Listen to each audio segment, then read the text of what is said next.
So my project is going to be about the Vietnam War, and my chosen photographer is going to be Catherine Leroy.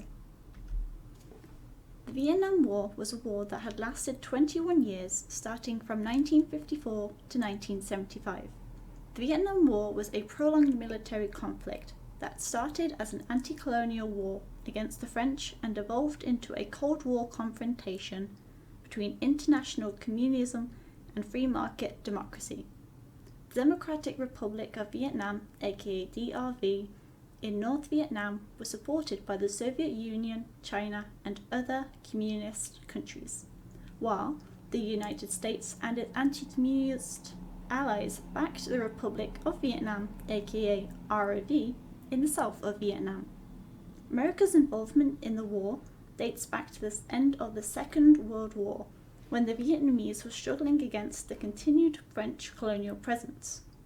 In the Vietnam War, more than 3 million people died, with 58,000 being American troops and more than half being Vietnamese civilians. The war had a massive effect on Vietnam, as it was never the same again. After the war, Vietnam went into severe poverty, with 70% of Vietnam civilians living below the official poverty line. The most detrimental effect on the war, however, was the death toll, which broke Vietnam as a country, and it was ruined forever after. However, not only was Vietnam severely affected, but also USA, which left 100,000 US troops with lost limbs and required treatment. Not only that, but American troops were subjected to ill treatment by civilians, who treated them as brutal thugs who should be punished and avoided. Catherine Leroy, a French photojournalist, first arrived in Vietnam in 1966 when she was 21 and was one out of 2 female photographers who went out to shoot in the Vietnam War. This is a photograph of Catherine in the Vietnam War on the right. Although Catherine took amazing photos that shocked the world today, it wasn't that easy for her. While there were female journalists in Vietnam, Leroy was the only woman photographer after the other photographer, Dickie Chappell, was killed while on patrol with the Marine platoon. Leroy faced resistance from the military and male photojournalists. She loved writing letters during the war. During her time in Vietnam, she wrote 100 letters home during her 3 years in Vietnam, one almost every 10 days.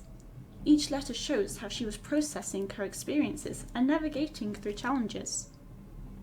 On February 23, 1967, she wrote to her father saying, "I am the first woman to jump in Vietnam during the first operational jump by American parachutists since the war began. I'm very proud to have jumped with the Americans here. It's a big professional success in every way. I now know that I will be able to work in the United States one day without too much a problem." Photographing alongside the Marines she lived along brought Catherine closer to combat than she had ever imagined. Her photographs from the war began appearing in magazines like Time, Life, and Look. While on vacation at China Beach in early 1968, the Tet Offense began. She made her way to Hue in South Vietnam with a French photojournalist and was captured by the North Vietnamese. They were held there in servant quarters, but they were released when their captors realized they were French reporters. This photograph, titled "A Remarkable Day, Huey, the Enemy Lets Me Take Its Picture." In 2002 interview, Leroy remembered thinking that the soldiers were posing. She had stated, "But to me, this was a big shock. It was the first time I saw the other side as normal human beings."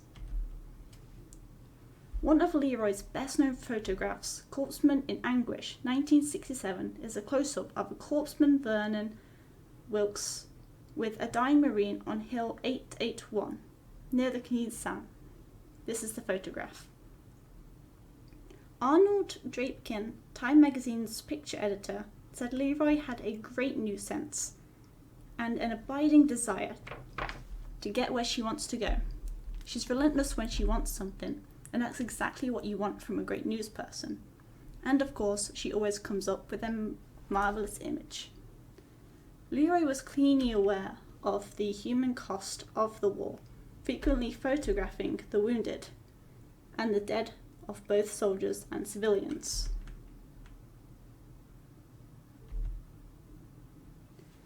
By risking her life as a war photographer, Catherine Leroy was able to accomplish her goal of giving the war a human face, and for many who saw her photos, that face was always changing. Some days it took the form of a mourning soldier, and other days of an injured child, of empty eyes and bleeding faces, of shock and horror. But most importantly, Leroy's work showed people.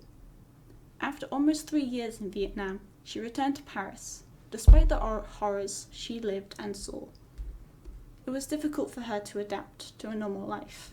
Not long after, she went to the United States and since then covered different conflicts in Northern Ireland, Cyprus, Somalia, Afghanistan, Iraq, Iran, Libya, and Lebanon.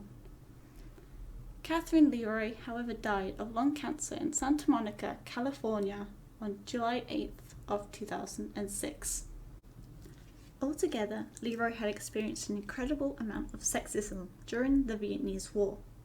Reporters and soldiers initially expected little from her. However, she was constantly defying expectations. She gained a reputation on the battlefield from her unique combination of fearlessness and empathy. She lived alongside soldiers during the war, sleeping in the same foxholes, eating the same rations, and even getting hit by shrapnel. All Leroy's photos portrayed a unique mix of chaos, confusion, and futility of the war in Vietnam. Looking at her work, she accomplished this by capturing soldiers at their most vulnerable, both on the battlefield and off it.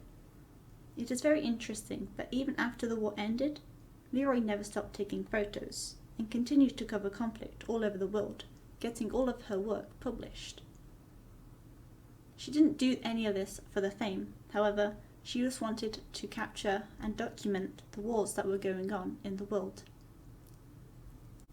Leroy had earned a Robert Capa Gold Medal Award for her coverage in the conflict in Lebanon in particular, but despite critical acclaim, Leroy never got the sort of recognition her male peers enjoyed.